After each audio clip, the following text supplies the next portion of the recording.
c'est arrivé cette semaine sur Europe 1. David Abiker. Il a fallu la photo d'un enfant noyé pour provoquer la prise de conscience des opinions publiques européennes. Sera suffisant pour accélérer une solution unifiée à la crise des réfugiés dans une Europe divisée. Bonjour Dominique de Villepin. Bonjour Monsieur Abiker. Ancien Premier ministre.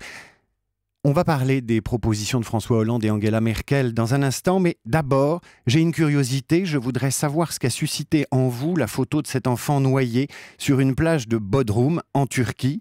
Elle a fait basculer les opinions publiques. Elle a provoqué quoi chez Dominique de Villepin? Beaucoup d'émotions, comme chez tous les Français. On voit à travers ce drame et ces drames humains dont nous sommes témoins jour après jour depuis de nombreux mois, la réalité de vie qui bascule et peut-être le sentiment que nous ne sommes pas tout à fait impuissants devant cette misère, devant ce malheur-là. Car à côté de ces drames humains, il y a bien sûr l'épreuve historique dont nous sommes tous des acteurs. Il y a eu les Boat People, il y a eu les épisodes des Balkans avec de très nombreux réfugiés. Pour la première fois, nous atteignons des sommets en ce qui concerne le nombre de réfugiés, des centaines de milliers de réfugiés, plus de 200 000 réfugiés qui affluent sur les côtes grecques, près d'1 million cette année en Allemagne. Mais je pense qu'il faut mettre l'accent aujourd'hui, et on peut le dire peut-être plus librement aujourd'hui, sur la chance historique que cela représente. Chance historique pour nos démocraties.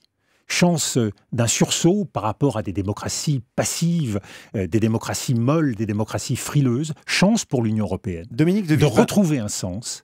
Et je le dis aussi, c'est plus difficile à entendre pour nos compatriotes, chance sur le plan économique. Dominique de Villepin, François Hollande et Angela Merkel ont fait des propositions transmises aux autorités européennes jeudi pour accélérer la mise en place d'un système européen d'asile unifié.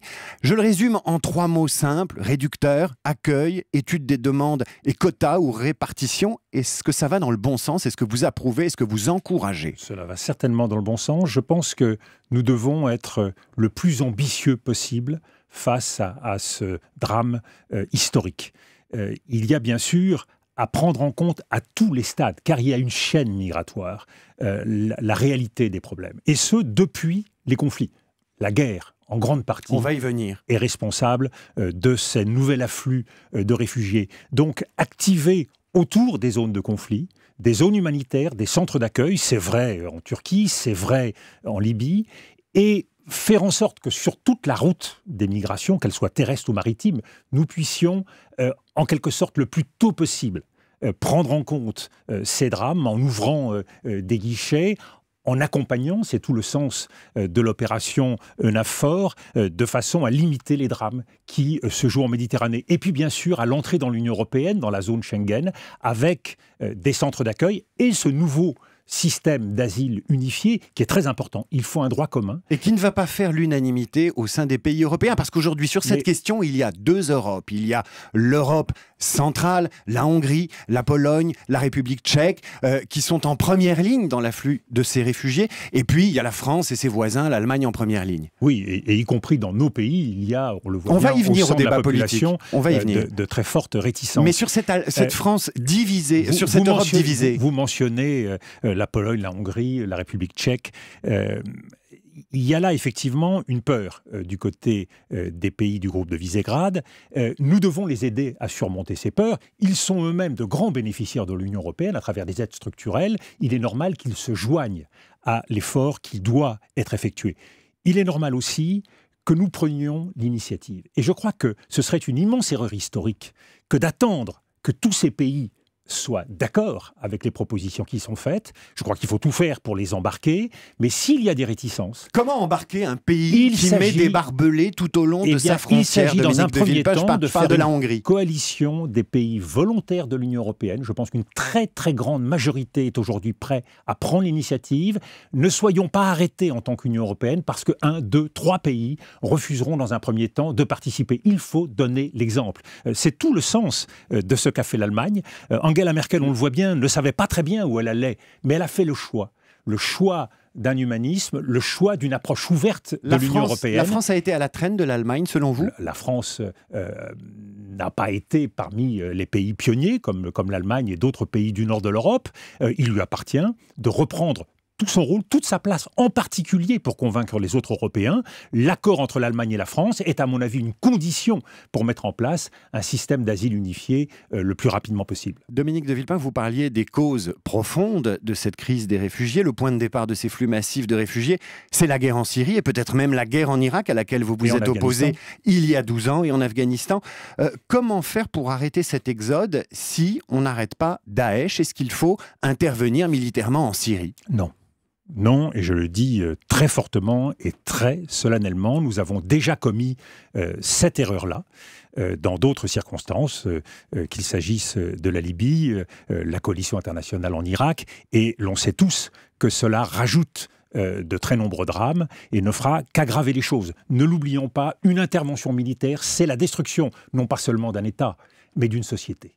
Et ça, c'est souvent irréparable, ou cela met très longtemps à se réparer. Il y a deux préalables politiques pour améliorer les choses dans cette région, si l'on prend le cas de la Syrie ou de l'Irak. La première, c'est de redonner un espoir à la communauté sunnite qui aujourd'hui est associée à Daesh, tout simplement parce que Daesh est un rempart par rapport à des agressions venues soit de l'État irakien lui-même ou de milices chiites.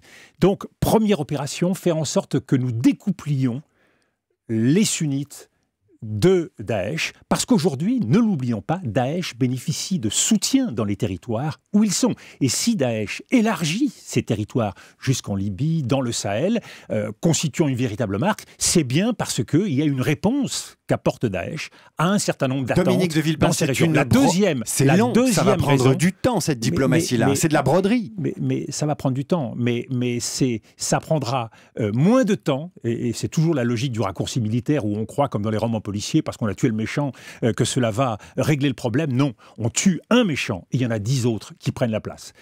C'est toute cette logique de contamination terroriste qui bénéficie de la caisse de résonance médiatique de nos démocraties, qui fabrique un peu plus de terrorisme. La deuxième condition, c'est qu'il faut embarquer l'ensemble des pays de la région qui aujourd'hui sont profondément divisés, en particulier à travers l'Iran et l'Arabie saoudite. Il faut faire en sorte de mobiliser l'ensemble de ces pays. Alors, des actions des pays de la région eux-mêmes qui pourraient intervenir au sol auraient du sens. Mais une fois de plus, une intervention occidentale, c'est méconnaître les réalités locales et cela ne ferait qu'aggraver un peu plus la destruction du Moyen-Orient. Quand on prend un peu de recul et qu'on regarde le Moyen-Orient, son évolution depuis une dizaine d'années, on se rend compte que c'est un embrasement généralisé. Et vous savez, ce n'est sans doute pas fini. Il y a aujourd'hui des États qui sont relativement préservés, je pense aux monarchies du Golfe et à l'Arabie saoudite.